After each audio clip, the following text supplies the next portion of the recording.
नमस्कार, आप देख रहे हैं हिंद आवाज मीडिया और मैं हूं आपके साथ वैशाली। आइए रुक करते हैं आज की खास खबर पर। ऑपरेशन सिंदूर के समय हमारा लक्ष्य तय था और हमारा लक्ष्य था, हमने नाभि पर हमला कर दिया।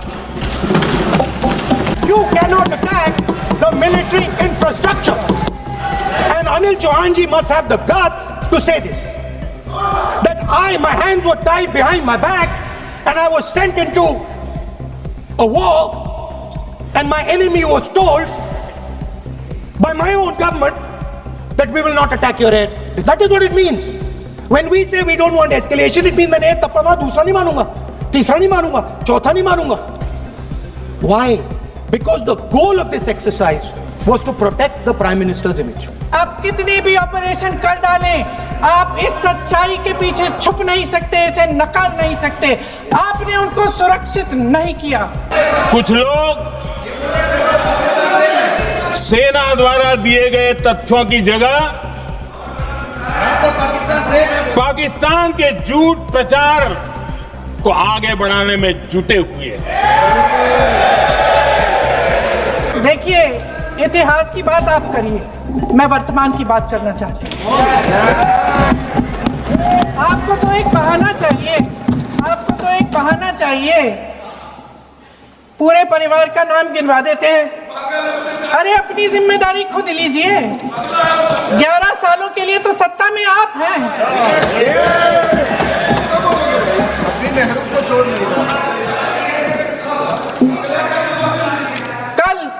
कल माननीय गौरव गोगोई जी ने अपने भाषण में पूछा गृह मंत्री जी से, क्या आपकी जिम्मेदारी नहीं थी? मैं देख रही थी। राजनाथ जी, रक्षा मंत्री जी यूं अपना सर हिला रहे थे, कुछ बोले नहीं। अंदर से ये महसूस हुआ होगा कि यहाँ कुछ जिम्मेदारी थी, लेकिन माननीय गृह मंत्री महोदय जी हंस रहे थे, वे हंस रहे थे।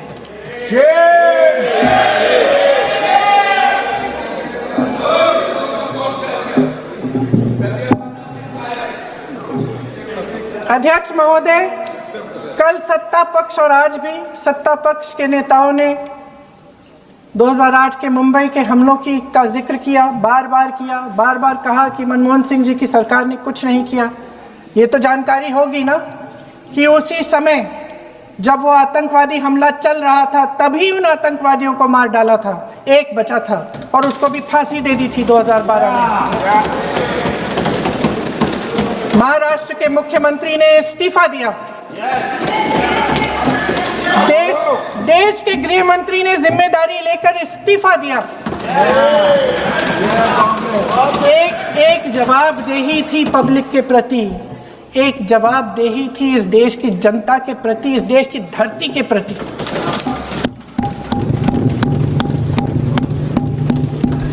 राजनाथ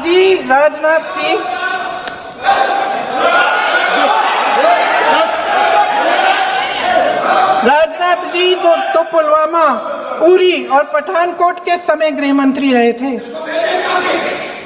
आज वे रक्षा मंत्री हैं और हमारे गृह मंत्री महोदय श्री अमित शाह जी के नाक के नीचे पूरा मणिपुर जल गया, दिल्ली में दंगे हुए, पहलगाम में हमला हुआ और आज भी वे उसी पद पर बैठे हैं। क्यों? अध्यक्ष महोदय, बमबारी से अखबारों के हेडलाइन बनते हैं, मगर कहानी सुरक्षा में की चूक में भी है। आज देश खोखले भाषण नहीं सुनना चाहता, देश जवाब चाहता है, तसल्ली चाहता है कि सच उससे छिपाया नहीं जाएगा। देश जानना चाहता है कि उस दिन अप्रैल 22, 2025 को क्या हुआ और क्यों हुआ। आप तो खुद अपनी पीठ थपथपाने में लगे रहते हैं। सेना, देश, संसद से सच छुपाते हैं। ऑपरेशन सिंदूर जब शुरू हुआ, हम सब ने समर्थन किया, सब एकजुट होकर खड़े हो गए इस देश के लिए। दोबारा होगा, दोबारा खड़े हो जाएंगे। अगर हमारे देश पे हमला होता है तो यहाँ इस सदन में किसी भी पार्टी का हो, कोई भी हो, सब आपका समर्थन करें। और हमें अपनी सेना पर गर्व है कि उन्होंने इस बार भी दृढ़ता से लड़ाई लड़ी, धैर्य से लड़ाई लड़ी, वीरता से लड़ाई लड़ी। लेकिन इस ऑपरेशन का सिंदूर का क्रेडिट, उसका श्रेय तो हमारे प्रधानमंत्री जी चाहते हैं। सही भी है, ठीक है, सही है, श्रेय ले। ओलंपिक्स में हमारा मेडल आता है, उसका भी श्रेय लेते हैं, लेकिन सिर्फ श्रेय लेने से नहीं होता नेतृत्व, जिम्मेदारी भी लेनी पड़ती है।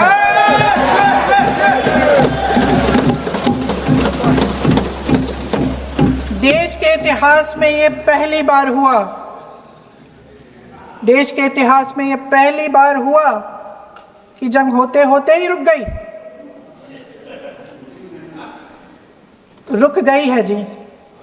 और इस रुकावट का ऐलान हमारी सरकार, हमारी सेना नहीं करती, अमेरिका के प्रेसिडेंट करते हैं, अमेरिका के राष्ट्रपति करते हैं। ये हमारे प्रधानमंत्री महोदय की गैर जिम्मेदारी का सबसे बड़ा प्रतीक है।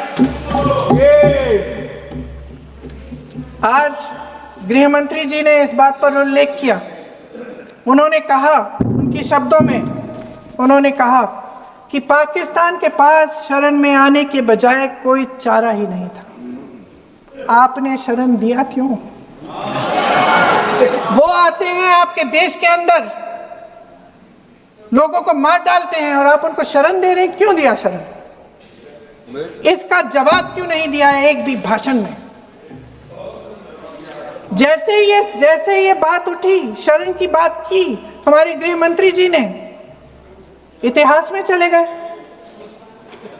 नेहरू ने क्या किया, इंदिरा गांधी ने क्या किया, यहां तक कि मेरी मां के आंसुओं तक चले गए। लेकिन इस सवाल का जवाब नहीं दिया कि ये सीज फायर हुआ क्यों, ये जंग रुका क्यों, और तब क्यों रुका जब दुश्मन के पास कोई चारा नहीं था हमारी श्रेय में आने के बजाय। क्यों रुका ये जंग? इसका जवाब नहीं दिया। धन्यवाद। आप देंगे?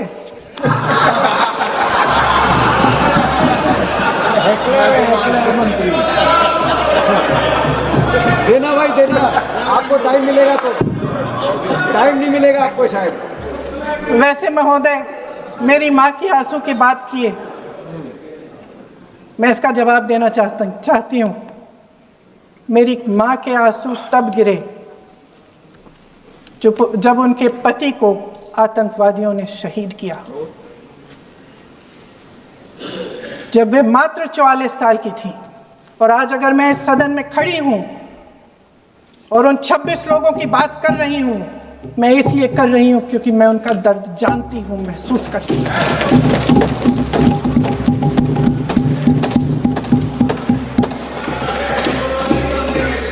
अध्यक्ष महोदय, मैंने कहा कि देश का नेतृत्व सिर्फ उपलब्धियों का श्रेय लेने से मजबूत नहीं होता। सफलता और विफलता दोनों की जिम्मेदारी लेने से बुलंद होता है।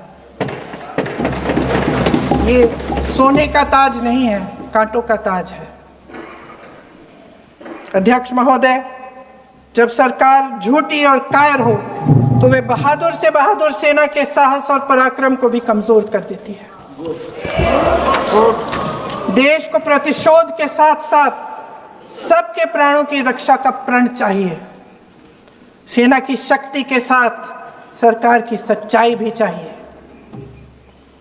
महान देशभक्त शहीद इंदिरा गांधी जी, जिन्होंने सफल कूटनीति के बल पर अमेरिका के राष्ट्रपति निक्सन का मुकाबला करके पाकिस्तान का विभाजन करवाया, बांग्लादेश बनाया, 1 लाख पाकिस्तानी सैनिकों को आत्मसमर्पण करने पर मजबूर किया, उन्होंने कभी इसका श्रेय लेने की कोशिश नहीं की। ऑपरेशन सिंदूर का मकसद अगर पाकिस्तान को सबक सिखाना था तो शायद ये मकसद अभी अधूरा है, क्योंकि हमारी कूटनीति विफल रही है। इसका प्रमाण यही है कि ऑपरेशन सिंदूर के बाद एक पाकिस्तानी जनरल जिसके हाथ खून से रंगे थे अमेरिका के राष्ट्रपति के साथ बैठकर लंच खा रहे थे। अगर ऑपरेशन सिंदूर का मकसद आतंकवाद को खत्म करने का था तो पाकिस्तान को संयुक्त राष्ट्र के आतंकवाद विरोधी समिति का अध्यक्ष चुने जाने से इस मकसद को धक्का लगा है। इसकी जिम्मेदारी कौन लेगा? क्या हमारे प्रधानमंत्री लेंगे? क्या उनमें ये हिम्मत है? नहीं है। अगर इस ऑपरेशन के दौरान हमारे जहाजों का नुकसान नहीं हुआ तो सदन में इसे साफ साफ कहने से क्या डर है? क्यों नहीं कहा है? कल भी रक्षा मंत्री जी ने कहा कि हमारे इंफ्रास्ट्रक्चर का नुकसान नहीं हुआ, तो जहाजों के बारे में भी बता दें, साफ साफ बता दें, क्या हर्ज है? सच्चाई तो है। सवालों से बचने के लिए ये सरकार हमेशा प्रयास करती है। इसकी राजनीतिक कायरता बेमिसाल है। आप बोलिए, अब आराम से बोलिए। JS चंद्रमौली, यतीश परमार, S मधुसूदन राव, सदस्य नारेबाजी का सदन नहीं है। शैलेश कलाटिया, ये तरीका ठीक नहीं है आपका। मंजुनाथ राव, कौस्तभ गनबोटे, शुभम द्विवेदी। जय हिंद।